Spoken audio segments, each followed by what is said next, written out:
Strange Southern Mountain Stories by Lawrence L. Stanley. This man wrote ghost stories that he heard when he was growing up, and a lot of these are about the area that he grew up in. And this is an old book. I'm trying to see when it was published, just to give you some idea.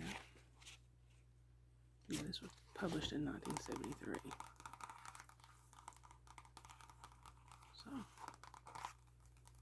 and this man was older, I believe, when he wrote these stories. So, definitely stories from a long time ago. Most of which took place, not all, but I think most of them took place in the Appalachian Mountain.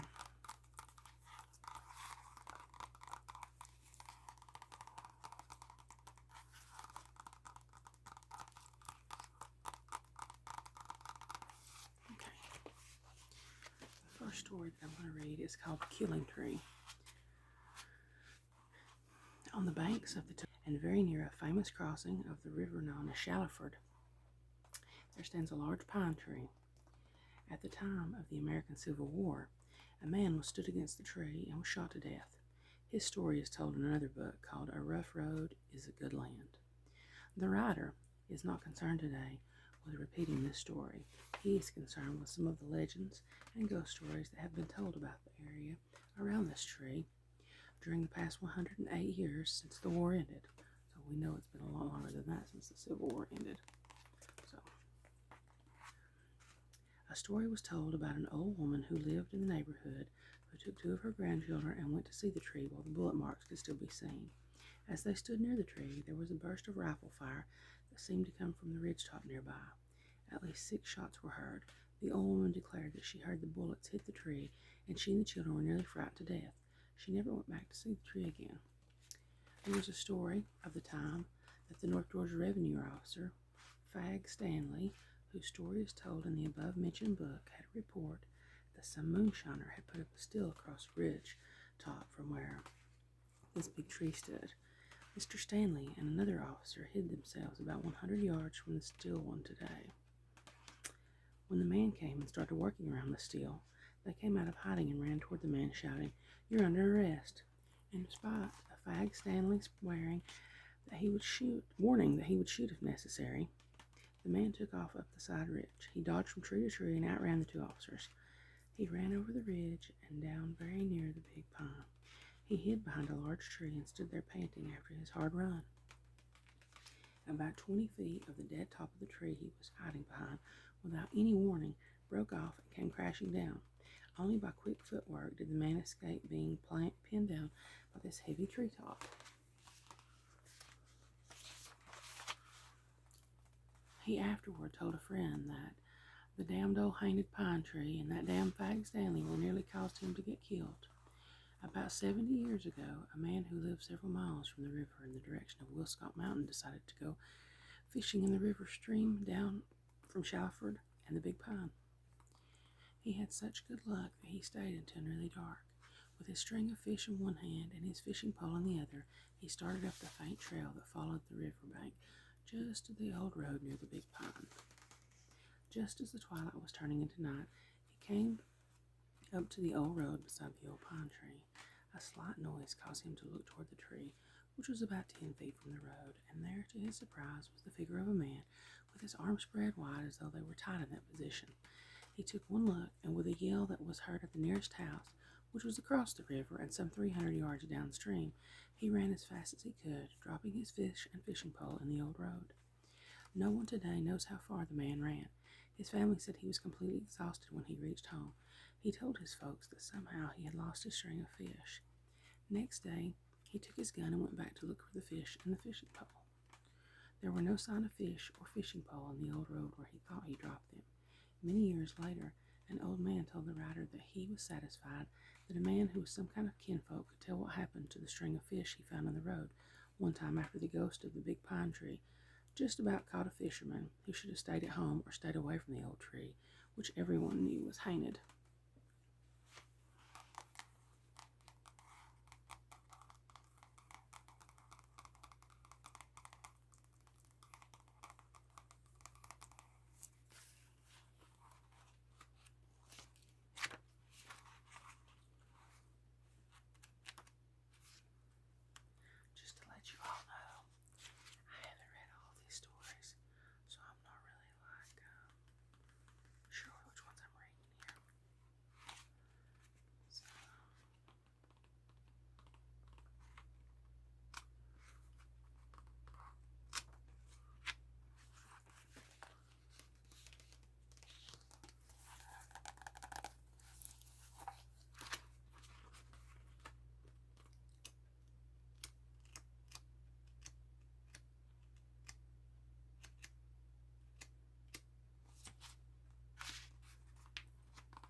story is called The Creature on the Spruce Pine at Stratton's Gap.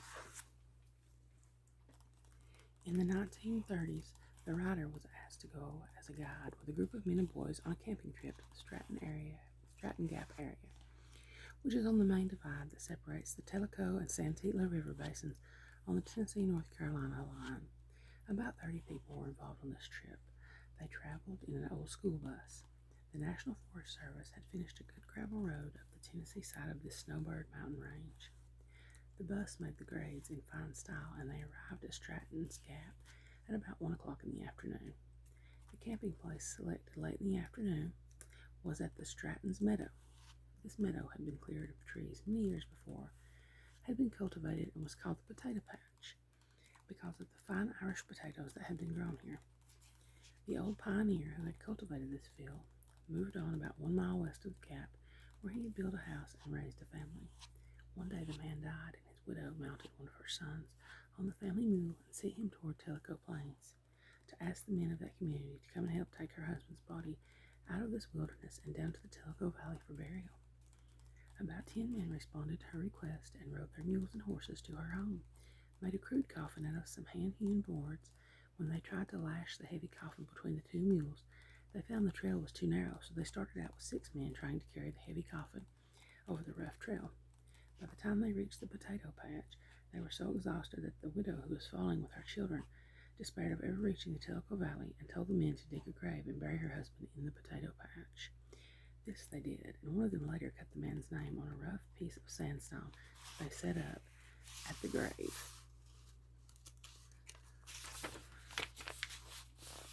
On the day that the campers arrived at this gap, it was easy to see that they were much impressed with the beauty and the loneliness of the gap with its long gravestone. As they stood around the stone and listened to the story of the man's life and death, the camp for the night was set up at the lower end of the meadow, near a large spruce pine tree, which stood on the edge of the great thicket of mountain laurel and rhododendron, which stretched for miles down the valleys of the small brooks and creeks that were the headstreams of the Santeetla River. Blankets were placed on piles of spruce tips cut from the neighboring bushes on a flat space above the big tree, and the embankment that led down to the spring, which bubbled out of the ground near the roots of the tree. Scraps of bread and other uneaten portions of the evening meal were scattered in the thicket near the spring, with the hope that wild animals, which were said to be plentiful in the forest, might be tempted to come and eat and be observed by the boys. The guide had a Remington rifle, which he placed under the edge of the blanket where he slept to keep the dampness from rusting his new gun.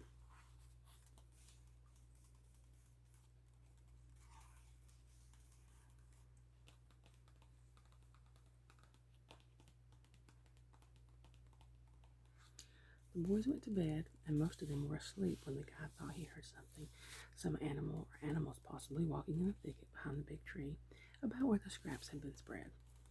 He sat up quickly in his bed, lifted his rifle, which action must have attracted the attention of the creature, or it might have scented the human beings that were sleeping near the tree. There was the sound of running feet in the leaves, and the creature sprang up on the trunk of the tree for a look over the bank. By the light of the dying fire, the guide found himself looking at the head of an animal with long whiskers and gleaming eyes, which stared at him as it hung its head on the tree trunk about 20 feet away and about 8 feet from the ground. He quickly lifted his rifle and fired at the head.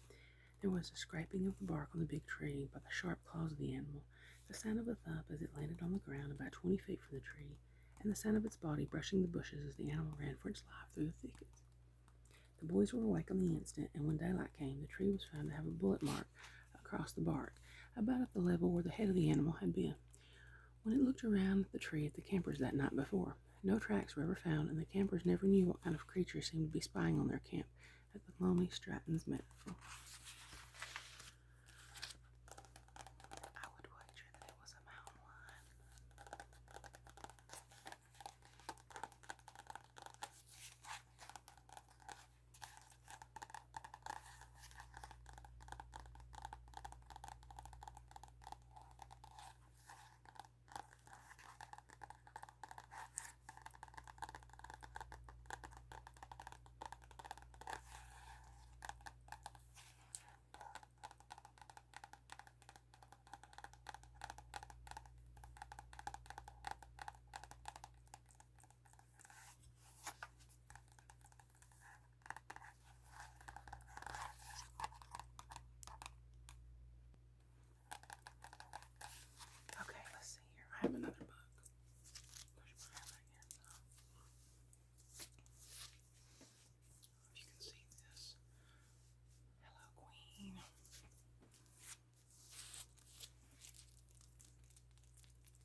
So they're old.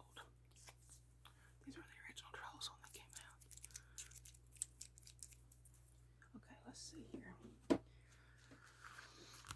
I have another book by Mr. Stanley. This one actually says ghost stories, not strange stories. From the Southern Mountains.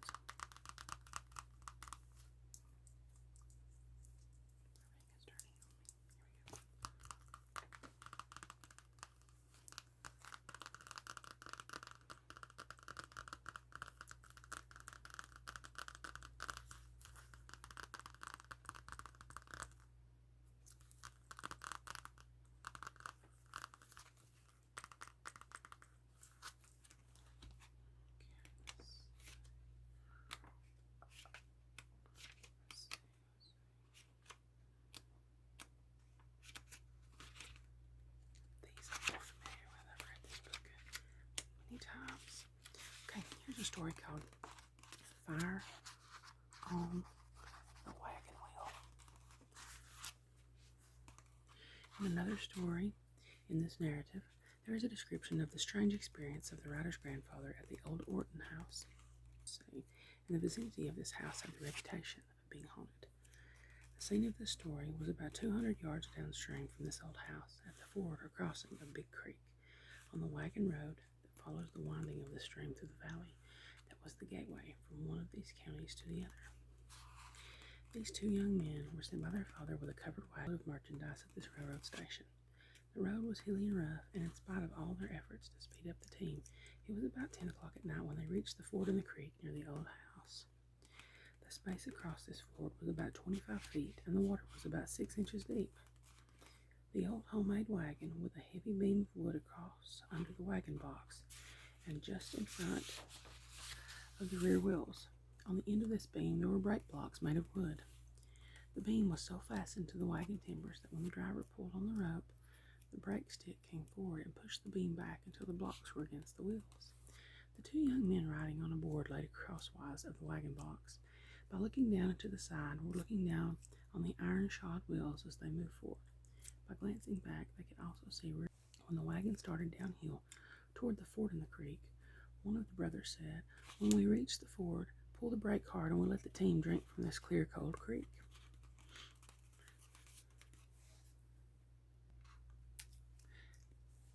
And the brother pulled on the brake rope hard. The wheels locked and slid on the ground, and the wagon stopped with a jerk. The mules put down their heads and sucked up the water until they'd had enough. When they lifted their heads, the brother released the brake. The wagon started forward at about the same speed they had come down the hill into the creek. The brother, with the brake rope in his hand, looked backward and downward toward the brake block in front of the rear wheel on his side, and was startled to see a ball of fire that looked as large as a man's head rise up out of the water, roll around the tire of the wheel. The brother cried out to the other, "Look at this!" His companion looked around in time to see the ball of fire just before it went down into the water. He was so surprised that he shouted out loud, "What was that?" When the wheel came up out of the water again, it had moved forward and touched the mud at the water's edge, and the ball of fire was not seen again. The two brothers were so upset by this strange experience that they applied the whip to the mules. They ran them up the hill for about a quarter of a mile. The father said later that they just nearly ran his mules to death. Years later, these two men have given much thought to this frightening experience of seeing a fireball roll up out of the creek on their wagon wheel, came to the conclusion that the wheel upon which the fire appeared had come in contact with a rotting chestnut stump at the water's edge. The iron tire had wiped off of the stump a lump of foxfire, which the water made glow more vividly than if they had been on the dry, sandy road. They also decided that the mud on the exit side of the ford wiped the phosphorus from the tire, which was the reason they did not see the fireball again. Fear played a part in their description of the size of the fireball. The brake block had helped spread this phosphorus on the tire. If it was this material that caused the ball of fire they saw on the wheel. The old road on either side of this ford has now grown over in brush and weeds, but the memory of the haunted ford in this creek is still with the few families who live in this valley. Only fishermen ever approach this stretch of creek in the day, and there is no way to test the theory of a phosphorus fireball that frightened two men out of their wits long, long ago.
This is called Old Ring Ghost Dog. When the writer was about 10 years old, his father sent him out on an errand to a neighbor whose home was about 1/2 mile away up the valley from the boy's home, which is next door to the old Big Creek schoolhouse. Creek, creek. His father and uncle, who owned the level meadows in this valley, had spent a year or two clearing the meadows of logs and rocks deposited by a flood that swept this valley before they purchased the land. Their major objective was to grow grass to feed cattle and mules that they both owned. In the process of preparing this meadow land, a ditch was dug about 5 feet deep and about 6 feet wide, which separated some of the meadows into smaller parcels of land. In the bottom of the ditch flowed a small creek that furnished a breeding place for minnows, horny heads, and brook trout. There were many frogs, several varieties of water snakes, and in the summertime, when the grass was mown, they always killed a number of copperheads, which was one of the 2 types of poison snakes that infested these meadows. To avoid climbing down the bank of this ditch and get up again on the other side, they decided to make a straight path through the meadow. The 2 men went to the sawmill and brought back about a dozen boards. They were 2 inches by 12 inches and 10 foot in length. They were laid across the ditch at every curve to create a footbridge on the path that led the full length of the. In daylight, it was fun for a boy to run long paths through the meadows.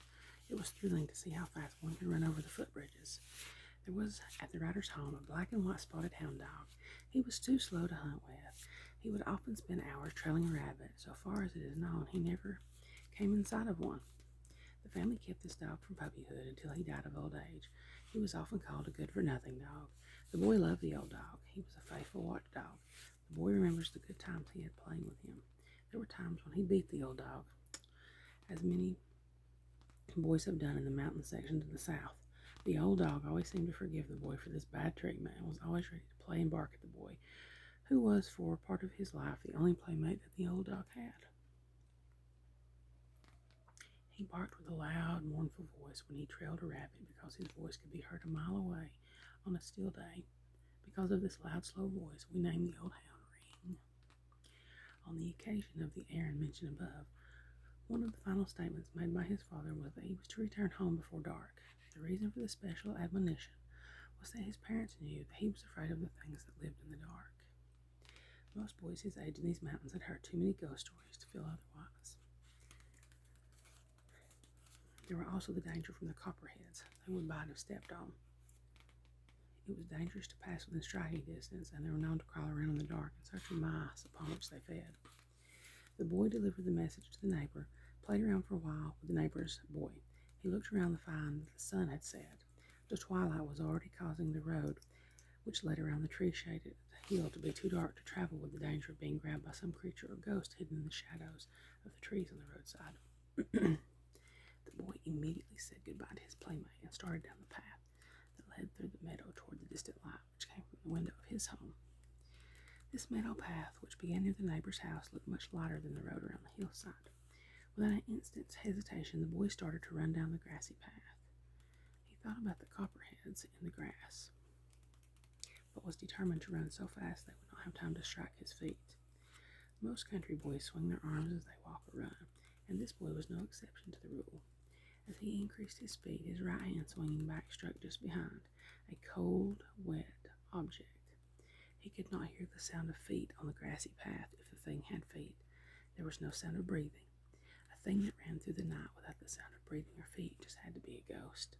And here it was, running at the boy's heels in the gathering darkness. Too dark for the boy to see, too frightened to look around. His mouth was too dry to call for help, and no one to hear if he did call. There was only one thing to do: put on speed and outrun the thing to his father's house. He no longer ran, he flew. He missed the foot-wide board over the 6 feet wide ditch. So great was his speed that he did not go down into the ditch, but just flew through the air and landed on his stomach on the other side. The breath was almost knocked from his body.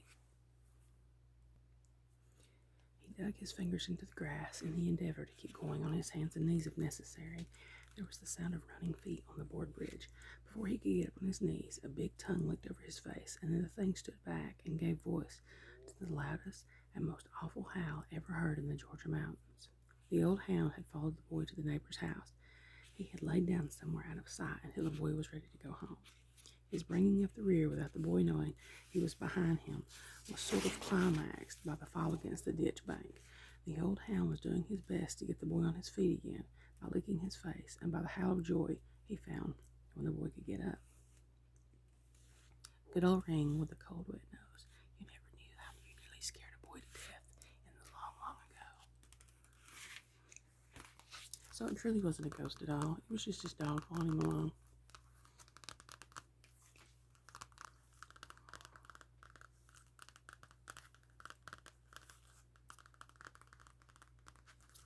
I hope that you all enjoyed my reading. If so, please leave me a comment and let me know. I'll be more than happy to do more book reading, particularly for the holidays and for Christmas.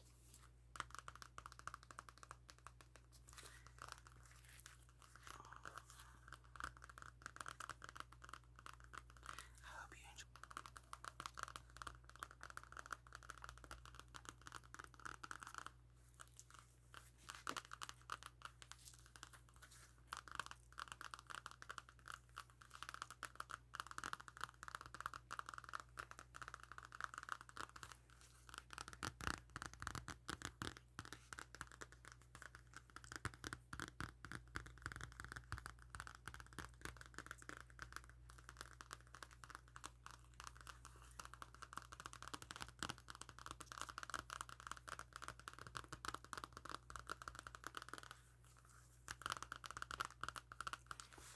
That's all for this video, and I hope that you all enjoyed it. And if you like this, please give me a thumbs up. And if you really, really like it, please subscribe.